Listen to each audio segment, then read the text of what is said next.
You're listening to episode 65 featuring Kim Brady. And I think that that's the gift that sport brings to us is that, you know, I had teammates built in and I had really close friends and I developed other relationships with other people. And, you know, to this day, some of those friends are my closest friends, both high school and college, because of sport. So the balancing of it was always feeling like they were family no matter what. And I always knew I was safe in a school of 50,000 people. It just felt like home. Yeah, gotta aim for the top like, hold up, yeah, I can never doubt myself, I know better. All of you critics be acting like you know better. Blowing the smoke, but I know when the dust settles that I'm in my element, it's evident that there's levels to the game.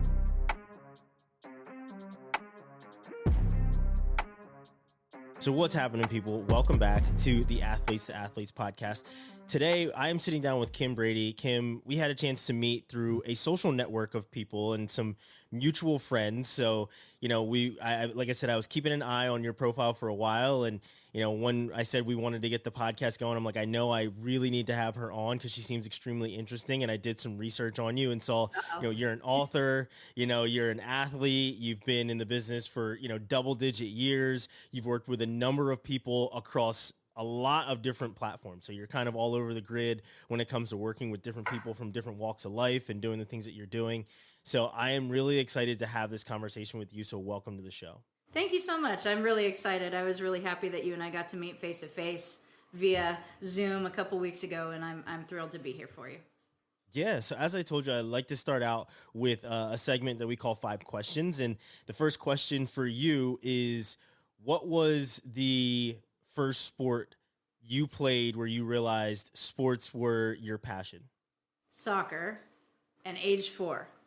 Soccer, age 4. What was what's the most memorable game that you ever had?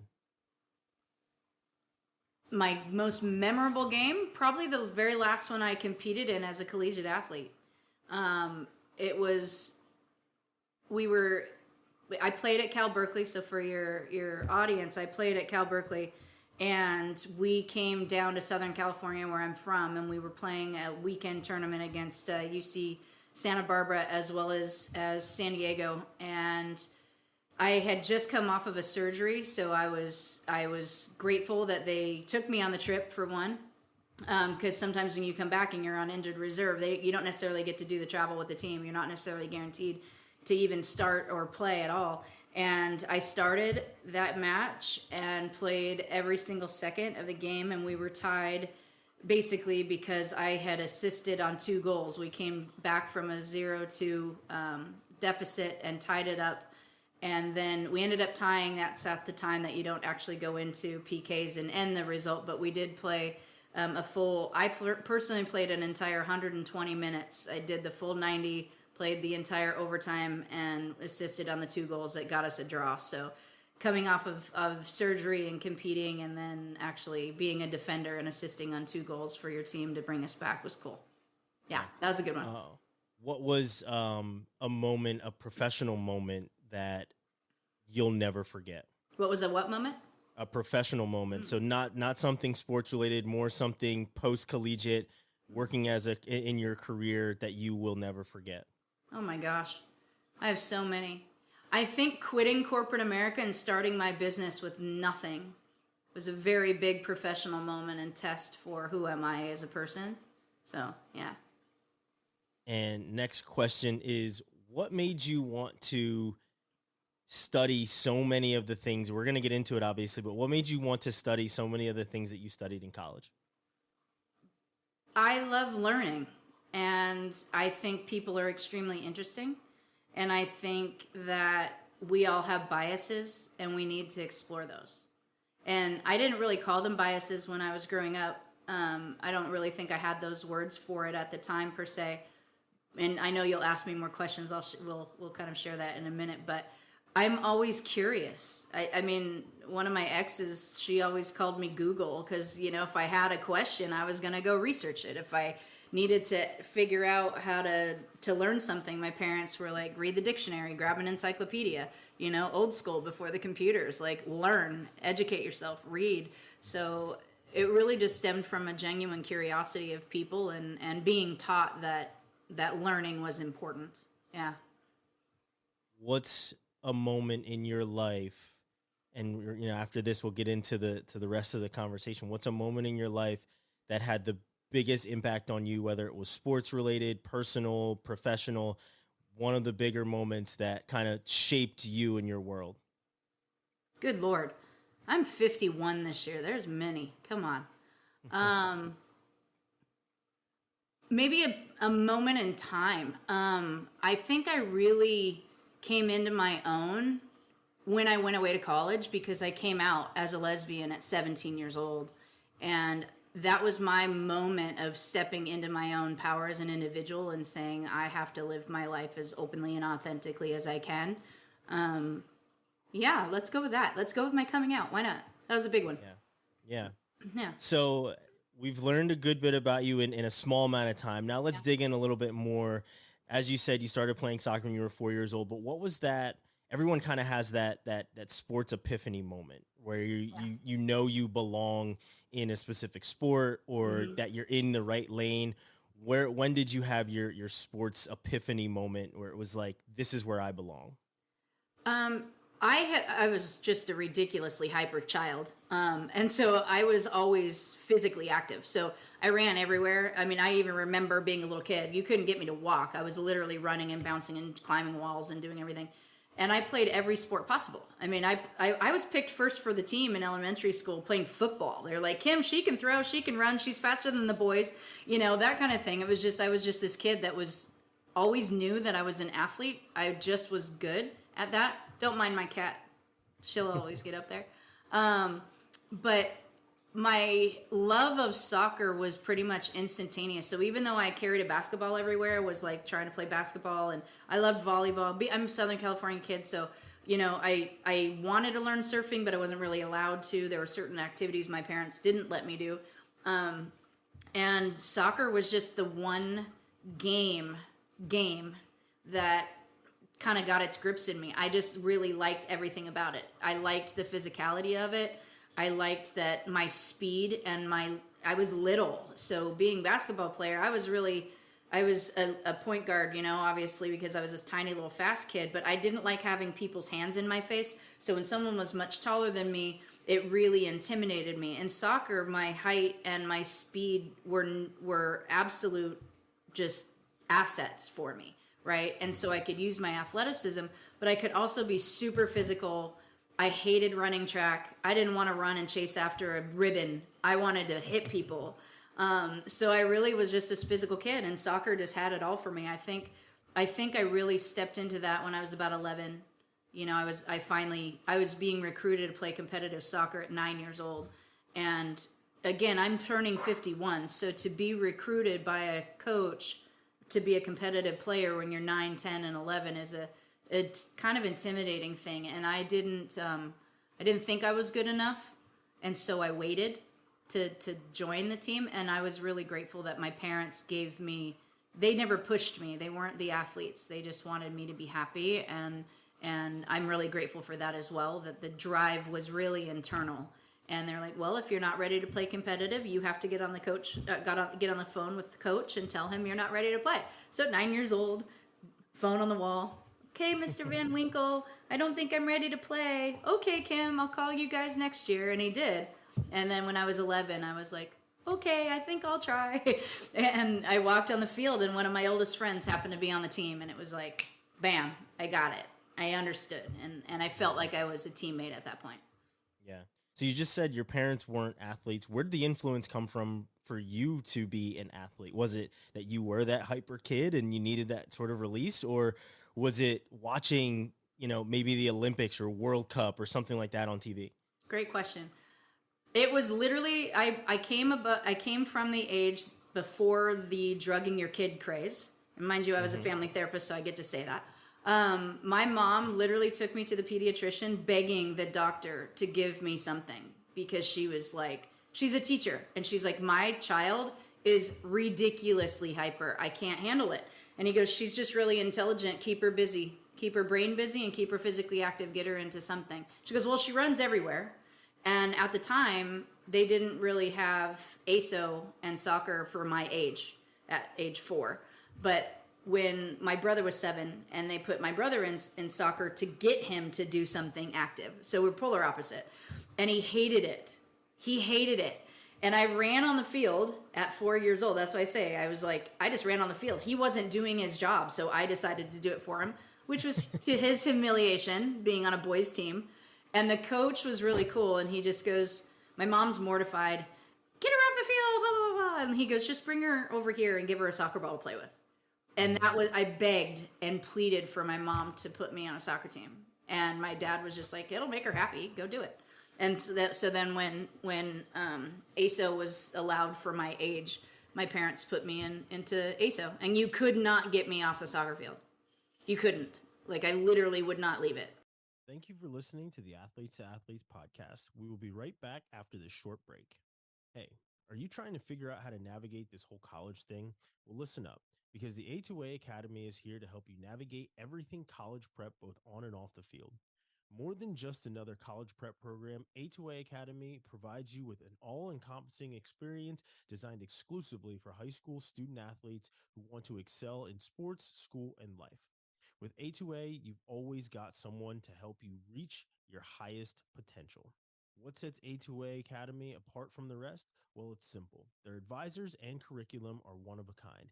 A2A provides comprehensive support to student athletes and their families, guiding them through the entire college discovery as well as recruitment and application process.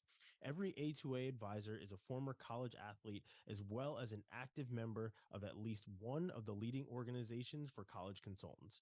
They've been in your shoes, and they understand the importance of choosing the right college both on and off the field. A2A Academy knows that there's no one-size-fits-all model when it comes to the college planning for student athletes. Every athlete is unique with their own strengths, weaknesses, and passions. That's why the program works. A2A Academy advisors tailor their support to each student athlete's individual needs, helping you find the perfect fit for your academic and athletic goals. So whether you're a young athlete looking to score big in both sports and academics, or a parent wanting the best for your child's future, A2A Academy is here to help you succeed. Don't miss out on this incredible opportunity. Visit A2A Academy today at joina2a.com/podcast to learn more about their comprehensive college prep program built specifically to sports student athletes. Again, that's joina2a.com/podcast. Now back to today's conversation. So you talked about being recruited to play competitively as an 11-year-old. Mm-hmm. Juxtapose that situation against being recruited to play as a 17-year-old, where you know a little bit more about the world. You still don't know anything, but you think you do, right? Mm-hmm. Juxtapose those two recruiting kind of outlooks and how you handled them, and how did one help the other, since you were talking to coaches at such a young age of 11? Did that help you as a 17-year-old? I think that the way that the system was built at the time, there's several things that couldn't happen at the time, which is I wasn't talking to coaches in high school because they weren't allowed to speak to you at certain ages. When I was 13 and made varsity as a freshman in high school, they're still league champions. It's a phenomenal high school. So when I competed, we won 3 league championships out of 4 years when I played. I was the first freshman to be recruited to the team, the only freshman to be recruited to the team at the time. And so I'm 13 years old, and that first season, and I played every single game. I played every single game all 4 years of my high school career. And I was a forward going into high school, and the coach saw me, and there were 9, 10, 11 seniors on the team, and there's no way I'm this tiny kid who's going to beat out a 18-year-old senior player who's just solid. But he's like, I need you on varsity. And I was always very shy, and I never thought I was as good as other people thought I was, so I was very hard on myself. And when I was competing, my teammates told me I was being recruited. My coach of my high school team told me that college coaches were watching me. I didn't know they were because they couldn't speak to me. And I would just get really scared. I was just like, what are you talking about? I'm just a kid I'm 9th grade, I didn't understand it. And so I never went after a collegiate opportunity until it presented itself. So again, this is a very naive kid who just loved the game and was like, oh, I'm a good student, and oh, I'm being recruited to play this. Sure, I'll try. And so I would make a team, and then I was like, oh, well, I could go to ODP, I could make the state team, I could do other things. Oh, okay. And this was the feeder system to the national team. And the national team that most people are familiar with is not the current team, but it's the 99ers that everybody talks about when they won the World Cup. Well, those were my teammates I was competing against. They were the best of the best. They were the ones who were making a name for themselves. They were the ones from 85 to 90 that I was competing against that were just unbelievably good. And so I never thought I was good enough. I never thought I was remotely good enough to compete in a collegiate fashion. So I never had ego at all. And then when I was told that I made first team all league my freshman year, I didn't even know what it meant. I had no idea. My teammates were just like, you made first team all league, you got a league championship under your belt, da, da, da, da. And I don't even know what that is. So I just was just genuinely naive. By the time I was 17, I had been given 2 scholarship offers from 2 schools because of the state and regional coaches who I had been playing for. So ultimately it was, they laid the pathway and I got to choose which school I wanted to go to without the same type of pressure that a lot of the athletes feel now. And I love that naivete. I'm grateful for that naivete. I knew education was the most important thing for me. And I knew that no matter what, my generation was not being paid to play. I knew if I had the opportunity to play in college, that was probably the highest I could ever be because I knew I wasn't good enough to be on the national team.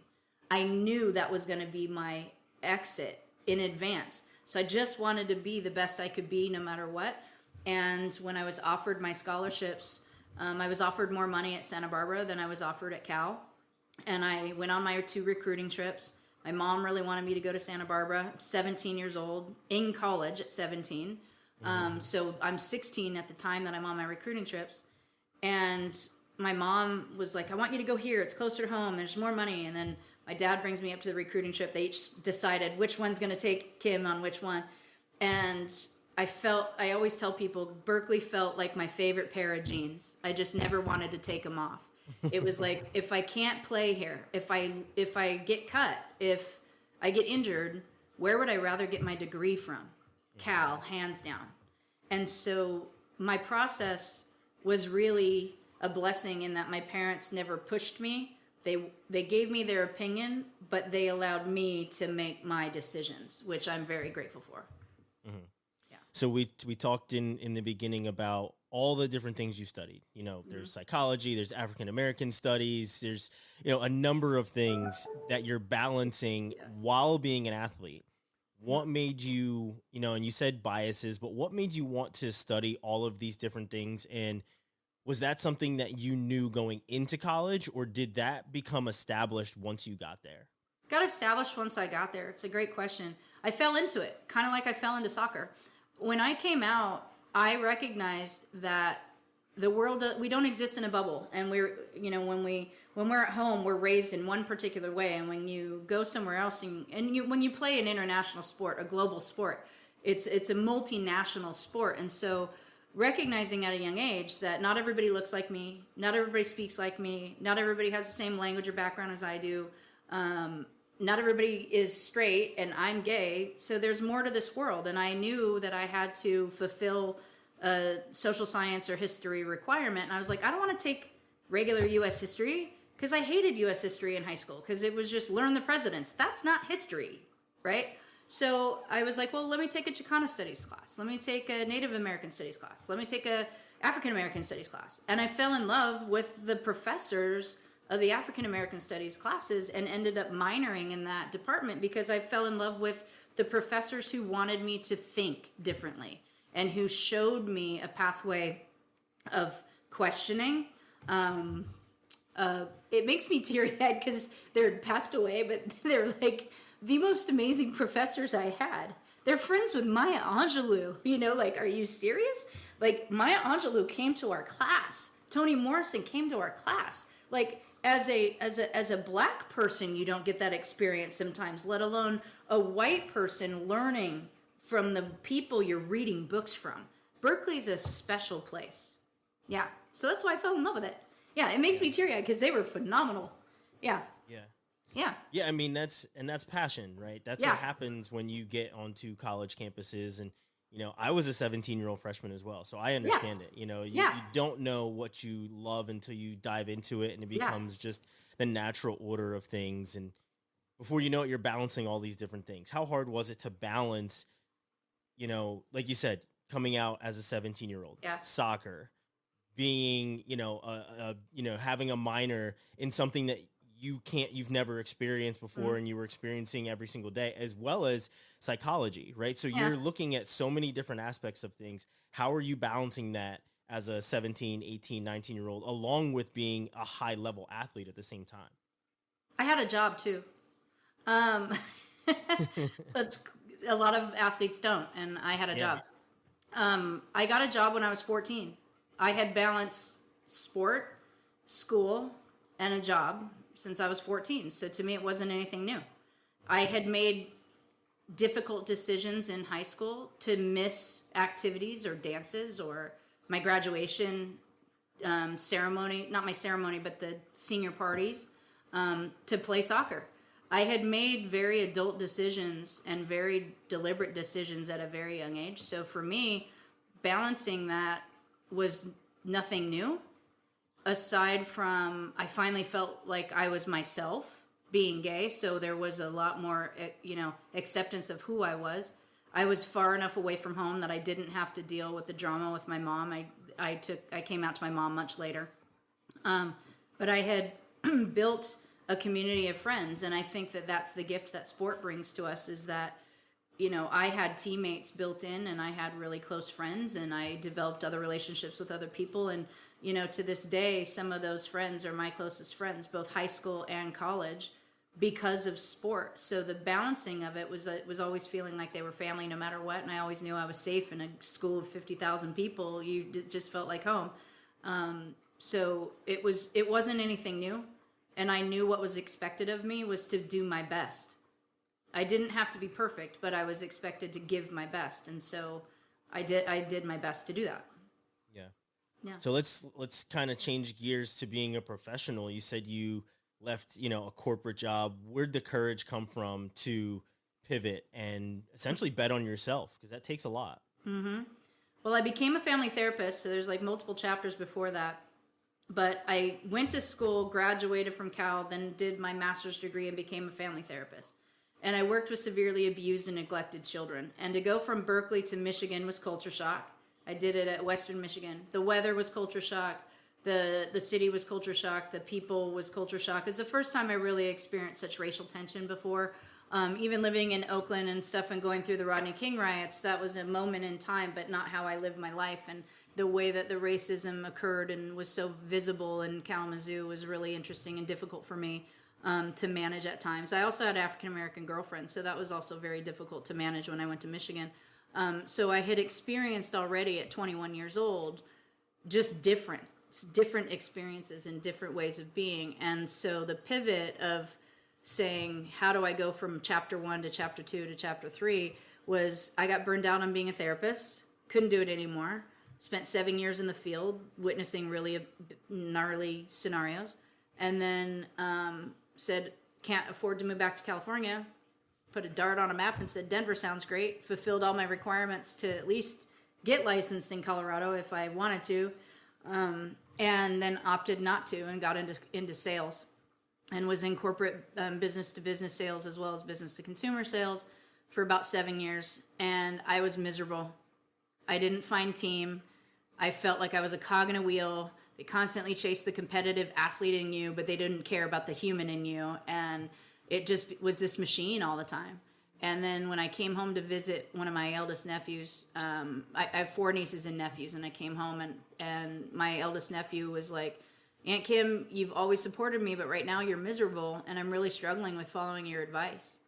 And that was the aha moment. And it was like, I am not going to continue being miserable for other people's dreams. I need to create my own. And so I quit my job 3 weeks later. with no idea what I was going to do. It wasn't about that I was going to be a business owner. It was I was just not going to do this anymore, and choosing myself. So yeah, the betting on yourself. I'm like, I'm educated, I'm smart, I can learn, I can get a job. I've had multiple jobs. I can figure that out. I'll figure out what I'm building on the way down. So jumped off a cliff to build the parachute on the way down of entrepreneurship. Yeah. Yeah. And so many years later now, you've written 2 books. There's, which is huge in and of itself. It's a feat to write anything, but to write 2 books is huge. You've helped a number of people. Where do you get the energy to do all of these things now, and do you still feel like you're in your passion and that you've never wavered? Oh, I've always wavered. I've always questioned whether that was a smart thing to do. Entrepreneurship or switching gears, there's nothing easy about it. Like, we're kind of glossing over all of the ups and downs of 13 years of entrepreneurship when I decided to quit my job, right? But thanks to Taj, writing my book was an impetus from several friends who gave me the courage to write my story about my business ownership. And when you ask the question, like, do I feel I'm in my element? I was speaking with my one and only boyfriend from high school. He's one of my best friends. And we've known each other since we were 13. He's from England. He plays soccer too. And we talked on the phone for like an hour last night. And he's like, I don't understand how you do what you do. And I'm like, I can't not do what I'm doing. And I said, I love helping other people achieve their goals. Like, that is the most fundamental piece of being a business coach or a soccer coach or any form of teacher or any form of servant person, is to help someone else, right? So I'm passionate about like your podcast succeeding. I'm passionate about other people's goals and dreams coming to fruition.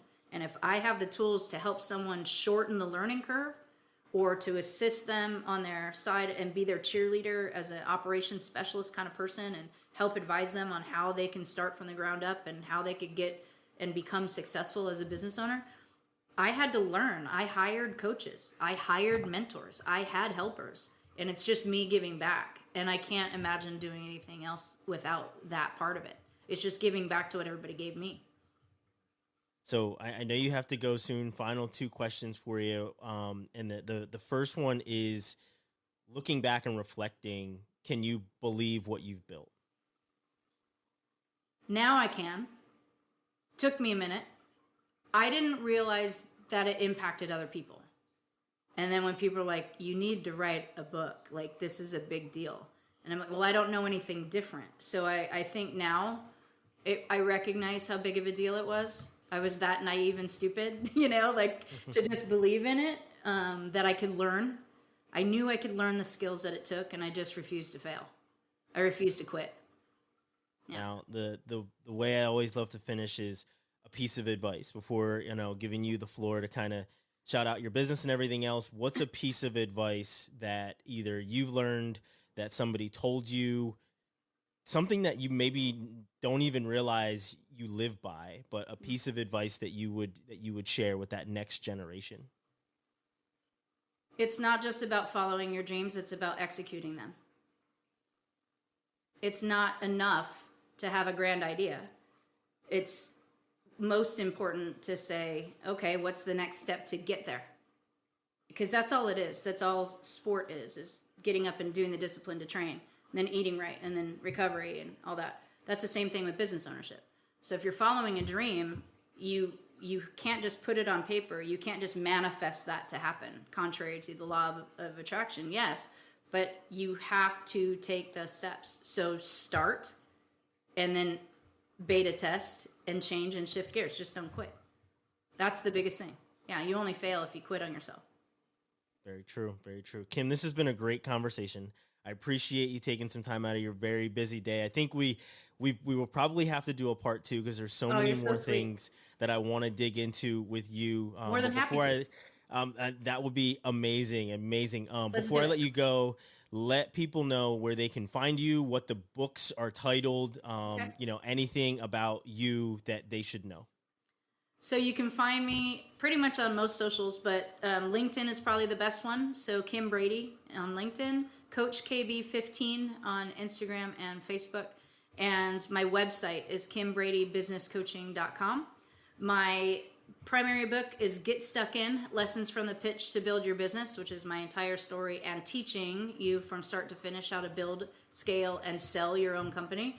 And then I was a co-author on Forever Athlete, where there's 18 of us as former athletes talk about how our athletic lives still impact us as we no longer compete, but how it still manifests in our world. So, yeah. Awesome. Kim, like I said, we're going to have to do a part 2. But for today, I'm going to let you go. I'm going to let you get, like I said, back to your busy schedule. But this has been a great conversation. I can't wait to catch up once again. Good luck with your business. We're all obviously rooting for you, and it's going to be awesome to catch up again soon. Awesome, Ryan. Thank you so much for your time, and looking forward to part 2. Yeah. Thanks, Kim. All right, hon. Bye-bye. Thank you for listening to the Athletes to Athletes podcast.